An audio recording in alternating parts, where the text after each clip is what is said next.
네, 이번 시간은 뉴스앤 파워 인터뷰 코너입니다. 국회 예결위가 오늘부터 이틀간 예산안 조정 소위를 열고 33조 원 규모의 추경안에 대한 세부 심사에 들어갔습니다.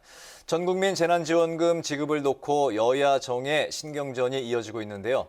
기본소득 도입을 정당 목표로 내세운 기본소득당은 이번 재난지원금 문제를 어떻게 바라보고 있을지, 얼마 전 출산 휴가를 마치고 국회로 복귀한 기본소득당의 용혜인 의원과 관련 이야기 나눠보겠습니다. 의원님 어서 오십시오. 네, 어서 오세요. 네, 안녕하세요. 네. 늦었지만 출산 축하드립니다. 감사합니다. 네, 축하합니다. 네, 지난 6월 5일에 출산을 하신 건가요?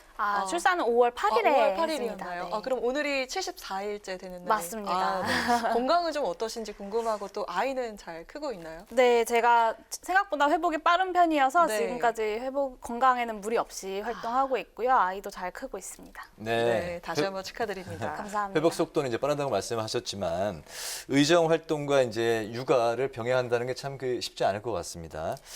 그 첫날 이후에도 아이와 같이 좀 출근한 적이 있으신가요? 국회에는 이제 코로나 상황 때문에 또 최근에 국회에 확진자들이 많이 나와서요. 국회에는 그렇죠. 오진 않았고 여의도에 있는 저희 당사에는 온 적이 있습니다. 네.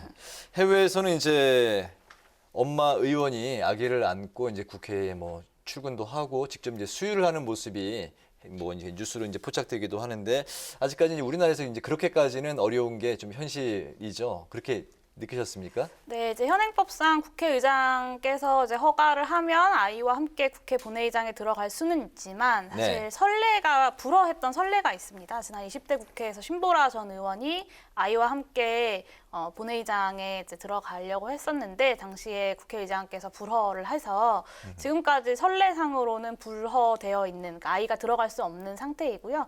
그런 취지에서 제가 지난 5월에 이제 아이와 함께 수유가 필요한 24개월 이하의 아이와 함께 본회의장에 들어갈 수 있는 법안을 발의를 했습니다. 아, 그렇게 네. 그 당시에 이제 국회의장이 불허한 그런 입장은 어떤 건가요?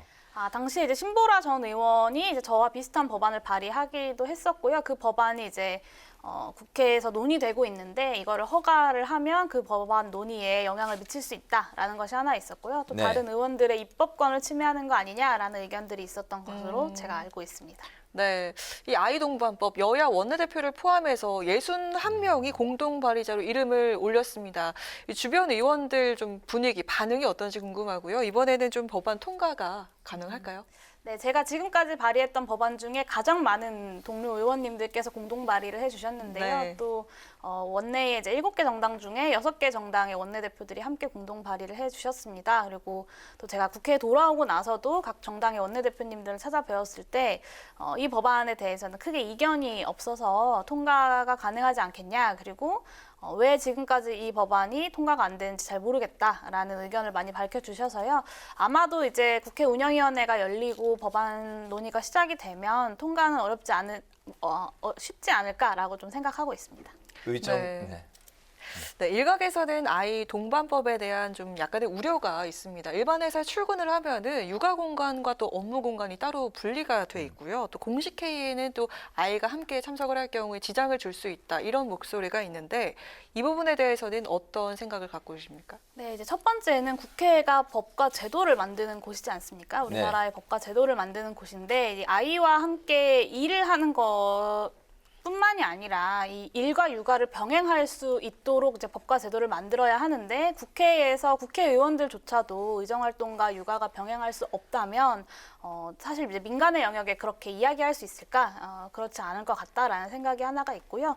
두 번째는 이 법안 자체가 이제 제가 앞으로 매일매일 아이를 데리고 오겠다는 것은 아닙니다. 이제 코로나19 이후에 특히 많은 엄마 아빠들이 이제 어려움을 느꼈던 부분일 텐데요. 돌봄 쓰나미라고 하죠. 네. 어느 날 갑자기 이제 어린이집이 휴원을 한다거나 아니면 학교에 확진자가 생겨서 아이가 갑자기 하교를 해야 될 때 양가 부모님의 찬스를 쓸 수 있으면 참 좋겠지만 그렇지 않으면 어떻게든 엄마 아빠가 이것을 이제 해결을 해야 되는데 그 사정이 참 여의치 않을 때들이 많습니다. 그래서 이렇게 어쩔 수 없는 타이밍에 아이와 함께 의정 활동을 할 수 있도록 하자라는 취지에서 여성 의원들뿐만 아니라 육아를 하는 남성 의원들도 이런 법안을 활용할 수 있도록 하는 내용입니다. 네, 최근 정치권에서는 이제 여가부 폐지 목소리가 이제 나오고 있잖아요. 국민의힘 이제 이준석 대표, 유승민 전 의원, 하태경 의원 등이 여가부 역할이 다른 부처와 이제 좀 겹친다 이러면서 이제 폐지를 주장하고 있는데 이에 대해서는 어떻게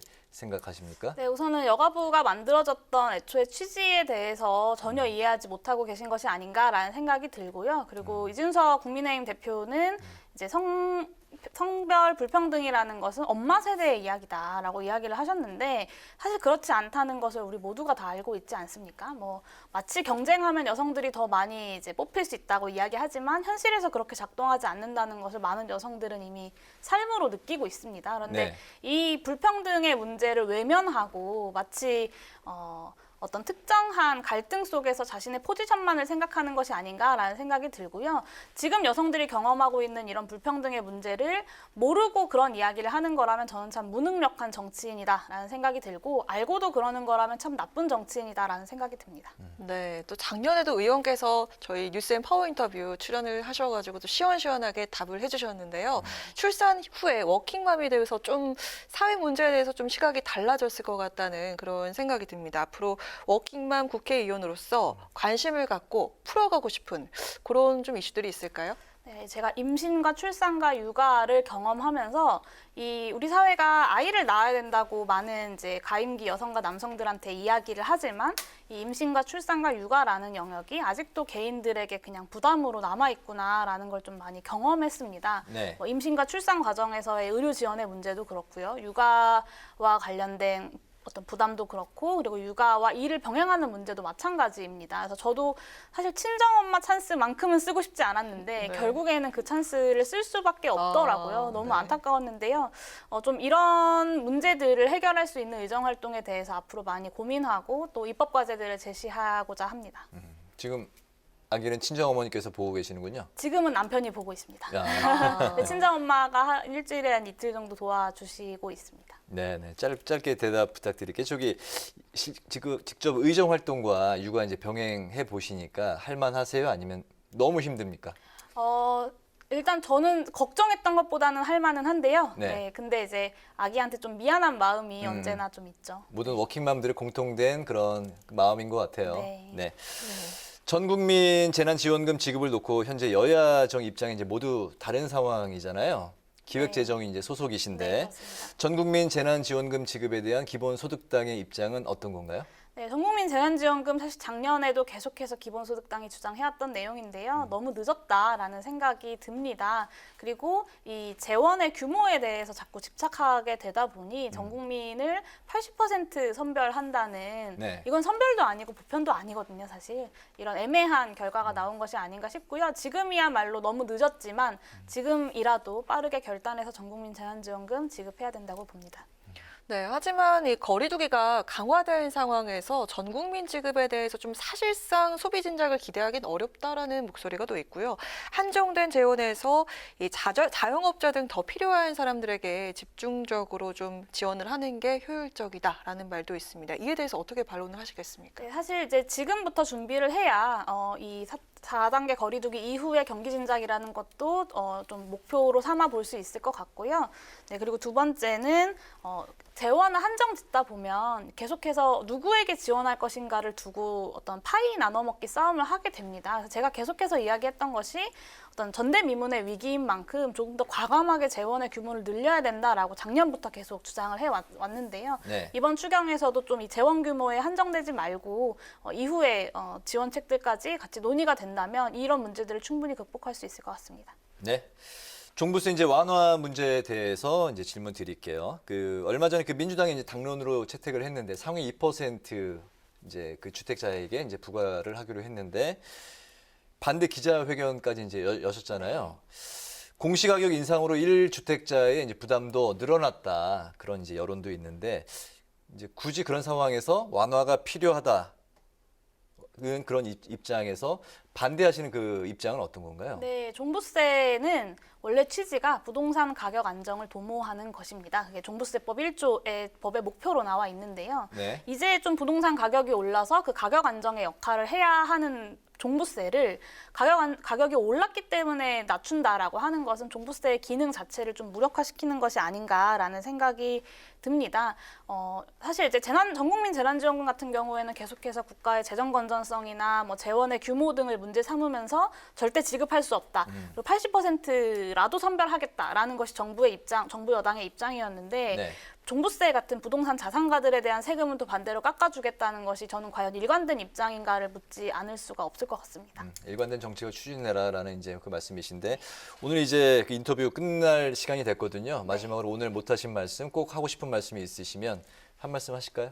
네, 이제 오랜만에 제가 국회에 돌아와서 2주째 의정활동을 하고 있는데요. 정말 네. 2주라는 시간을 알차게 꽉 채워서 보내면서 제가 해야 할 일들 그리고 할 수 있는 일들에 대해서 다시 한번 좀 힘을 얻는 시간이었습니다. 많은 분들이 보내주신 응원에 이 자리를 빌어서 좀 다시 한번 감사하다는 인사를 드리고 싶고요.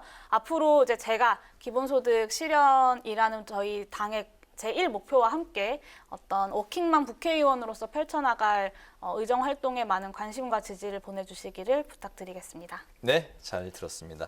오늘 그 뉴스앤파워 인터뷰에서는 국회 회의장 아이 동반법 발의 배경과 추진 상황, 그리고 재난지원금, 종부세 완화 등 민생 현안을 중심으로 지금까지 기본소득당의 이용혜인 의원과 함께했습니다. 의원님 오늘 말씀 잘 들었습니다. 고맙습니다. 네, 고맙습니다.